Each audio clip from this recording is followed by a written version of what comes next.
Со ова и започна вториот дел на пресконференцијата, фокусиран на прашањата кои што се предмет на интерес на јавноста и ваш интерес, поврзани со макроекономските проекции на Народната банка.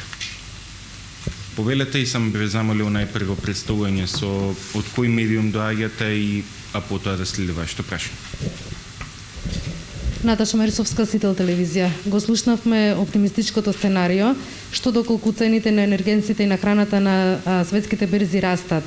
Во кој случај, значи, ме интересира дали имате песимистичко сценарио, колку би се движела инфлацијата и колку би изнесувал растот тогаш? Едно по едно или ќе? Не. Може? Учете. Да. Благодарам, Наташа, за прашањето. Во рамки на презентацијата за БДП, јас споменав дека имаме направено и алтернативно сценарио, кое што всушност е сценарио кое што значи послабо опоравување на глобалната побарувачка, на глобалната економија. Ние сме мала и отворена економија и за нас од присудно значење е во суштина како ќе се опоравува глобалната економија. Енергетската криза всушност е ризик и за опоравување на глобалната економија. Оттаму со предпоставките кои што ние ги задаваме дека всушност глобалната економија ќе забавува поспоро, значи некаде околу 1,5% во просек понизок раст од тоа што се очекува сега, според Меѓународниот монетарен фонд, се очекува растот да биде понизок за околу 1,25% поени кај нас од основното базичното сценарио, а во таква ситуација, бидејќи побарувачката во глобални рамки значајно ќе се намали, тоа ќе значи надолни притисоци врз цените.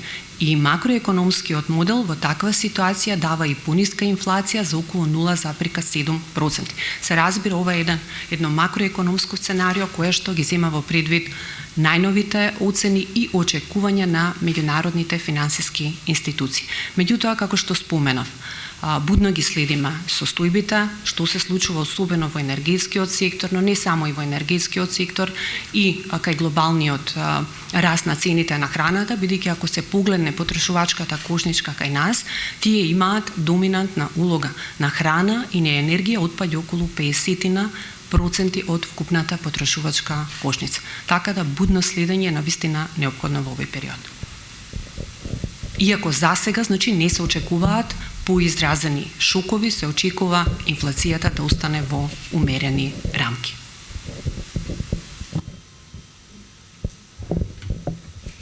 Следно прашање?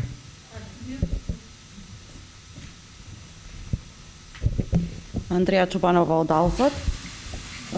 И самите во делот на излагањето околу новите макроекономски движења ги споменавте енергетската криза и сега ја споменуваме. Знаеме дека таа е непредвидлива и секако не се ни знае како ние како држава ќе се справиме со неја, меѓутоа и како таа ќе влие до крајот на оваа година. Дали може да се очекува, односно кои се очекувањето во тој дел? Дали може оваа енергетска криза, во зависност од тоа ако имаме раст на цените на енергијата, да влие врз останатите фактори, земајќи во предвид и личната потрошувачка за до крајот на оваа година, ако веќе знаеме како што се најавува дека од следната година можно е да имаме и повисока цена на електричната енергија. Значи, колку оваа енергетска криза, ако имате земено во проекцијиве, би можела да влие до крајот на оваа година негативно врз овие очекувања? Добро, благодарам, Андреја. Секако ова се многу релевантни прашања кои што сите ги поставувате и сите нормално обрнуваме внимание на овие ризици. За енергетската криза тоа што можам да кажам е дека таа е глобален феномен. Ако се погледнат меѓународните пазари, може да се види дека во текот на пандемијата 2020 година цените на сите енергенси значајно паднаа. Во цифрени стапки на пат имаш и нафтата, гасот, електричната енергија. Наспроти тоа, оваа година веќе се забележува забрзан раст на сите овие енергенси кои што всушност паѓаа во претходниот период. Важно е сега кои се и причините за тоа.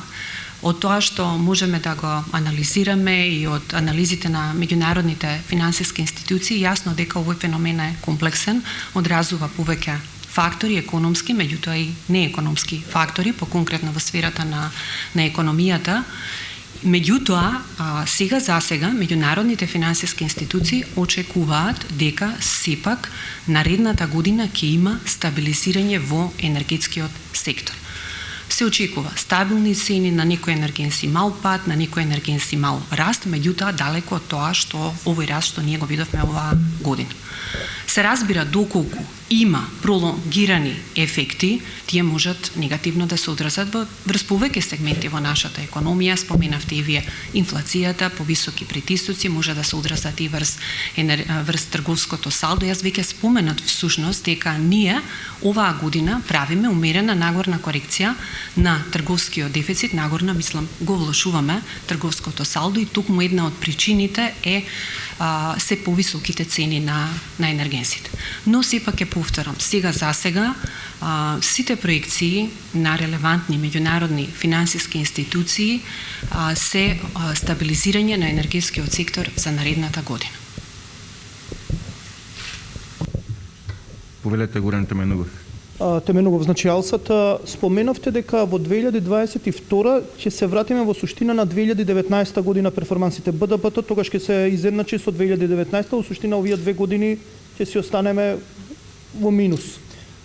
Добро разбрав. Мислам тоа е поентата на тоа што го кажавте. Спомнавте развиените земји 2,8% ќе има инфлација. Знаеме дека ние имаме голем буџетски дефицит и во услови кога дефицитот го финансираме не со раст, бидејќи гледаме дека не ни оди баш најдобро во овие моменти, а ќе видиме како ќе оди со забрзаниот економски раст, ќе го финансираме повторно со задолжувања. Дали очекувате да поскапат парите на светските кај што се позајмуваат? Значи, дали ќе поскапат заради инфлацијата што е кај развиените земји? Тоа значи, ако 2,8 инфлацијата, дали може да очекуваме каматни стапки за рефинансирање на нашиот долг да бидат околу 4-5%, што е генерално над нашиот економски раст во наредниот период? Благодарам, Гуран, за прашањето. Да, добро сте разбрале, вручем, ние за нашата економија предвидуваме поспоро закрепнување, значи сепак 3,9% би рекле дека е солиден раст, но раст кој што не враќа на предкризното ниво оваа година, туку наредната година кога очекуваме да го достигнеме предкризното ниво и да го надминеме предкризното ниво.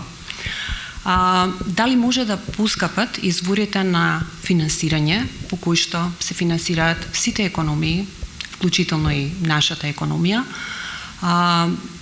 Посочив кога зборував за предпоставките на Меѓународниот монетарен фонд, кои се неговите предпоставки за овој глобален раст кој што го очекува околу 6% оваа година, една од клучните предпоставки беше за држување на поволни услови на меѓународните финансиски пазари.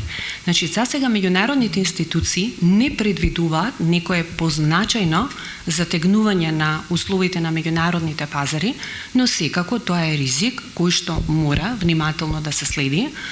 До затегнување на меѓународните финансиски пазари вообичаено доаѓа кога реагираат централните банки на најразвиените економии, бидејќи тие во суштина се тие кои што влијаат и со обемот на ликвидност кои што го врискуваат во глобални рамки на самите пазари, на цената на финансирање.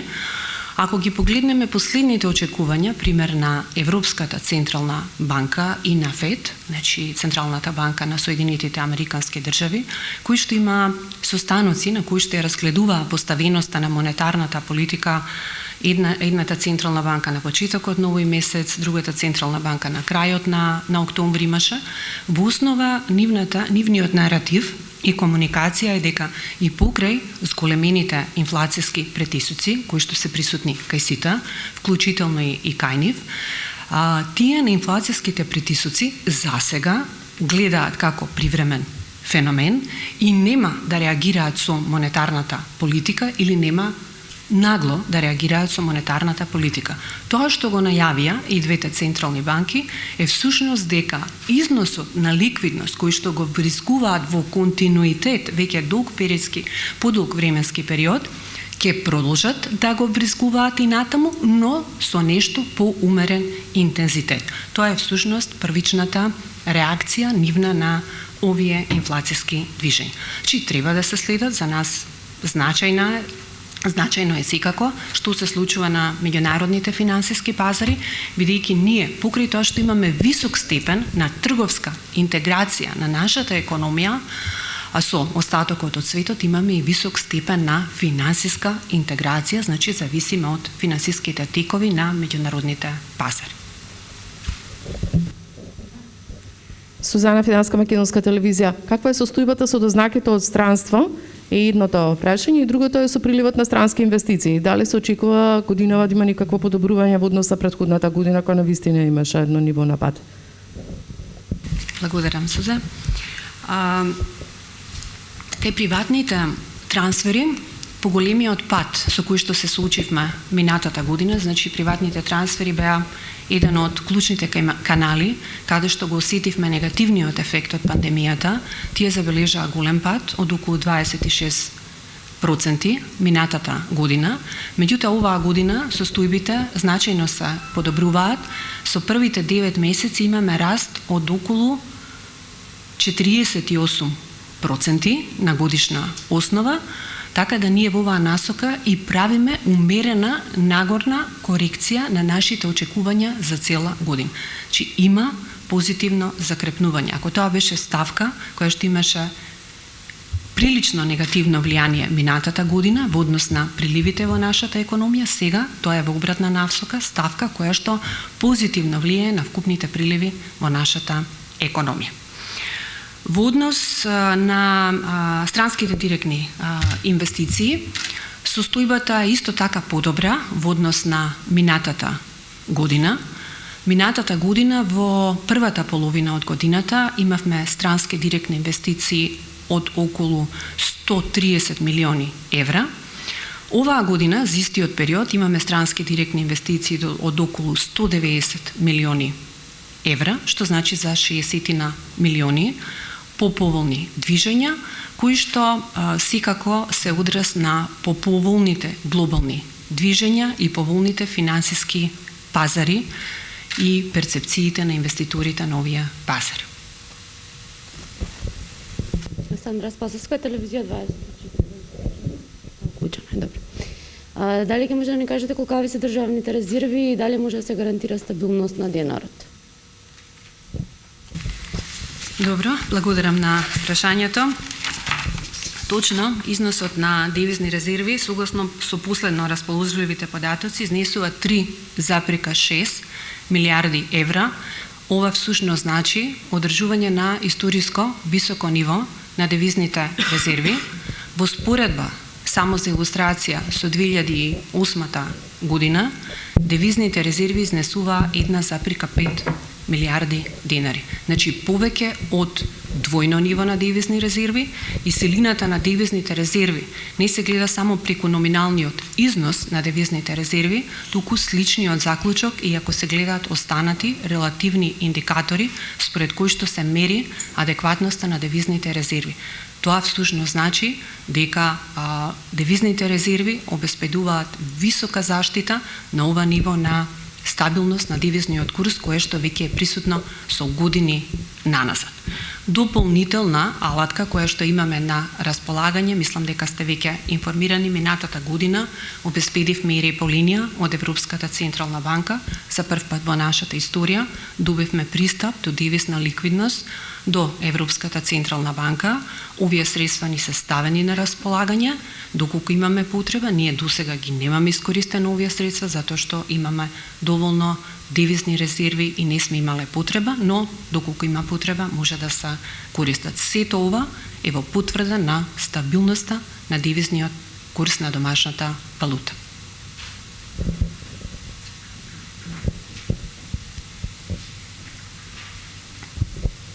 Александра Филиповска, Телма телевизија.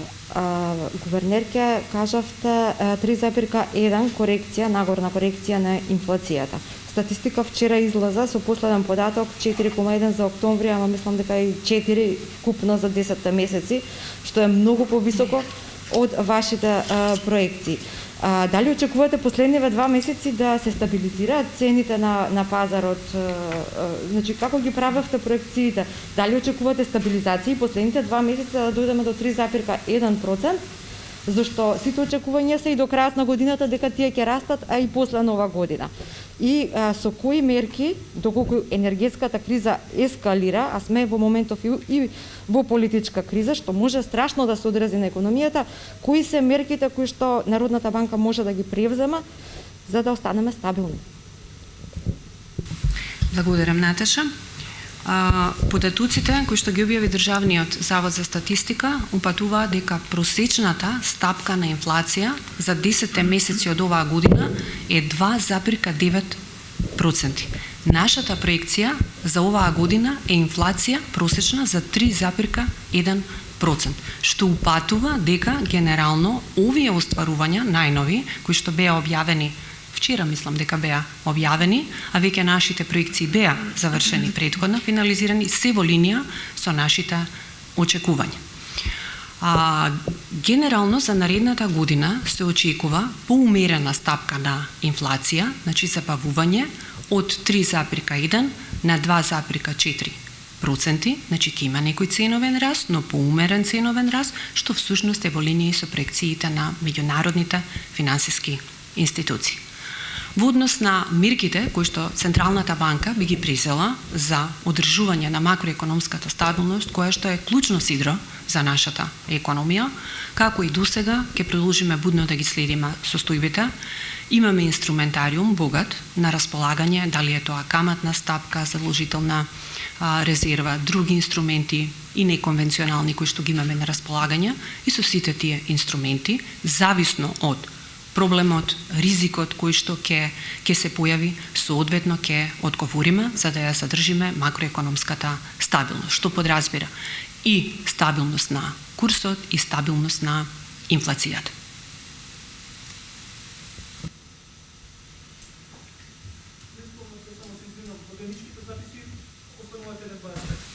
Да.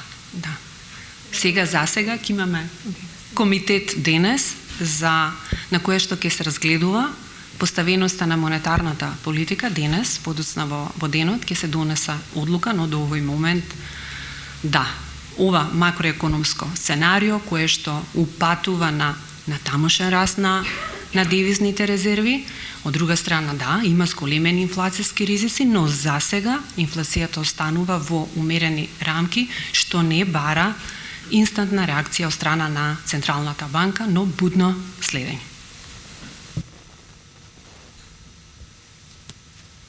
Благодариме. Доколку прашањата се исцрпени, со ова ја заокружуваме денешната пресконференција и секако остануваме постојано достапни за сите натамошни прашања.